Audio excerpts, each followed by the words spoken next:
ಕಾರಣ ಕಳೆದ 11 ವರ್ಷದಿಂದ ನಾವು ನೋಡ್ಕೊಂಡು ಬಂದರೆ ಕರ್ನಾಟಕ ರಾಜ್ಯಕ್ಕೆ ಆಗ್ತಾ ಇರುವಂಥ ಅನ್ಯಾಯ ಇರ್ಬೋದು ಅಥವಾ ಗ್ರಾಮೀಣ ಅಭಿವೃದ್ಧಿಗೆ ಇವ್ರು ನೀಡ್ತಾ ಇರುವಂಥ ಕೊಡುಗೆಗಳಿರ್ಬೋದು ಆಲ್ಮೋಸ್ಟ್ ಶೂನ್ಯ ಇದೆ. ಮೋದಿ ನಾಮಿಕ್ಸಿಂದ ಇವತ್ತು ಸಣ್ಣ ಪುಟ್ಟ ರೈತರು ಸತ್ತೋಗಿದ್ದಾರೆ, ಕಂಗಾಲಾಗಿದ್ದಾರೆ. 50 ವರ್ಷದಲ್ಲಿ ನಾವು ನೋಡಲಾರ್ದಂಥ ನಿರುದ್ಯೋಗವನ್ನು ನಾವು ನೋಡ್ತಾ ಇದ್ದೀವಿ.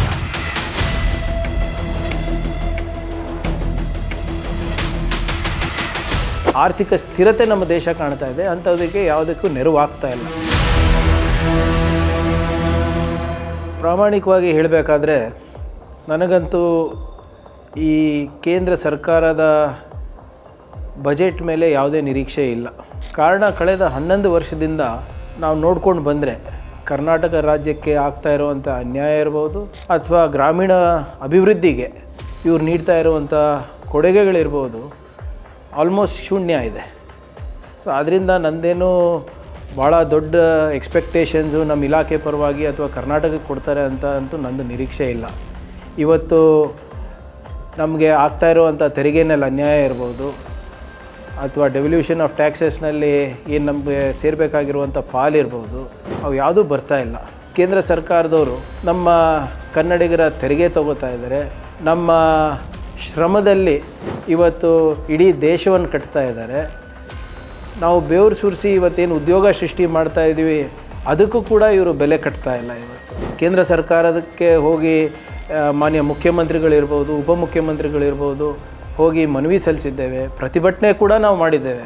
ಆದರೂ ಕೂಡ ಇವತ್ತು ಯಾವ ರಾಜ್ಯದಿಂದ ಇವತ್ತು ಈ ದೇಶ ನಡೀತಾ ಇದೆ ಅವರಿಗೆ ಯಾವುದೇ ರೀತಿಯಾದಂಥ ಲಕ್ಷ್ಯ ಕೊಡ್ತಾ ಇಲ್ಲ ಅಂದರೆ ನಮಗೆ ಏನಂತ ನಿರೀಕ್ಷೆ ಇಟ್ಕೋಬೋದು.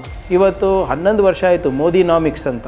ಈ ಮೋದಿ ನಾಮಿಕ್ಸಿಂದ ಇವತ್ತು ಸಣ್ಣ ಪುಟ್ಟ ರೈತರು ಸತ್ತೋಗಿದ್ದಾರೆ, ಕಂಗಾಲಾಗಿದ್ದಾರೆ. ಇವತ್ತು ಸಣ್ಣ ಪುಟ್ಟ ಬಿಸ್ನೆಸ್ಗಳು SMEಸು MSMEಸ್ಗಳು ಅವರೆಲ್ಲ ಇವತ್ತು ಹಳ್ಳ ಹಿಡ್ದಿದ್ದಾರೆ. ಈ ಮಧ್ಯಮ ವರ್ಗ ಅಂತ ಏನಿತ್ತು ಅದು ಸಂಪೂರ್ಣವಾಗಿ ನಿರ್ನಾಮ ಆಗಿದೆ. ಲೋವರ್ ಇನ್ಕಮ್ ಗ್ರೂಪ್ ಅಂತೂ ಇವತ್ತು ಇಲ್ಲವೇ ಇಲ್ಲ. ಸೊ ಈ ಆರ್ಥಿಕ ವ್ಯವಸ್ಥೆಗೆ ಕಾರಣಭೂತರು ಯಾರು? ಕೇಂದ್ರ ಸರ್ಕಾರ. 50 ವರ್ಷದಲ್ಲಿ ನಾವು ನೋಡಲಾರ್ದಂಥ ನಿರುದ್ಯೋಗವನ್ನು ನಾವು ನೋಡ್ತಾ ಇದ್ದೀವಿ. ಇದಕ್ಕೆ ಕಾರಣ ಯಾರು? ಇದೇ ಮೋದಿ ನಾಮಿಕ್ಸು. ಸೊ ಆದ್ದರಿಂದ ನಾವು 10 ವರ್ಷದ ನೀವು ಬಜೆಟ್ ಅನ್ನು ತಾವು ನೋಡ್ತಾ ಇದ್ದರೆ ಇದು ಬರೀ ಬಂಡವಾಳಶಾಹಿಗಳಿಗೆ ಉಪಯೋಗ ಆಗ್ತಾ ಇರೋದು ವಿನಃ ಮಧ್ಯಮ ವರ್ಗದವರಿಗೆ, ರೈತರಿಗೆ, ಕಾರ್ಮಿಕರಿಗೆ, ಯುವಕರಿಗೆ, ವಿದ್ಯಾರ್ಥಿಗಳಿಗೆ, ನಮ್ಮ ಕರ್ನಾಟಕ ರಾಜ್ಯಕ್ಕೆ ಯಾವ ರಾಜ್ಯದಿಂದ ನಮ್ಮ ಆರ್ಥಿಕ ಸ್ಥಿರತೆ ನಮ್ಮ ದೇಶ ಕಾಣ್ತಾ ಇದೆ ಅಂಥದಕ್ಕೆ ಯಾವುದಕ್ಕೂ ನೆರವಾಗ್ತಾ ಇಲ್ಲ. ಸೊ ಆದ್ದರಿಂದ ನನ್ನ ನಿರೀಕ್ಷೆ ಅಂತೂ ಕೇಂದ್ರ ಸರ್ಕಾರದಿಂದ ಶೂನ್ಯ ಇದೆ. ಮತ್ತು ವಿಶೇಷವಾಗಿ ನಿರ್ಮಲಾ ಸೀತಾರಾಮನ್ ಅವರು ಯಾರು ಕರ್ನಾಟಕದಿಂದ 2 ಬಾರಿ ಇವತ್ತು ರಾಜ್ಯಸಭೆಯಿಂದ ಆಯ್ಕೆ ಆಗಿದ್ದಾರೆ, ಅವರು ಕೂಡ ಜವಾಬ್ದಾರಿಯಿಂದ ಜಾರ್ಕೊಂಡು ನಮ್ಮ ಕನ್ನಡಿಗರ ಋಣ ತೀರಿಸಬೇಕು ಅಂತಲೂ ಕೂಡ ಅವರಿಗೆ ಒಂದು ಸರಿನೂ ಕೂಡ ಆಲೋಚನೆ ಬಂದಿಲ್ಲ ಅಂದ್ಬಿಟ್ಟು ನನಗೆ ಭಾಳ ನೋವಾಗ್ತಾ ಇದೆ. ಸೊ ಆದ್ದರಿಂದ ನನ್ನ expectations is 0 from the union budget.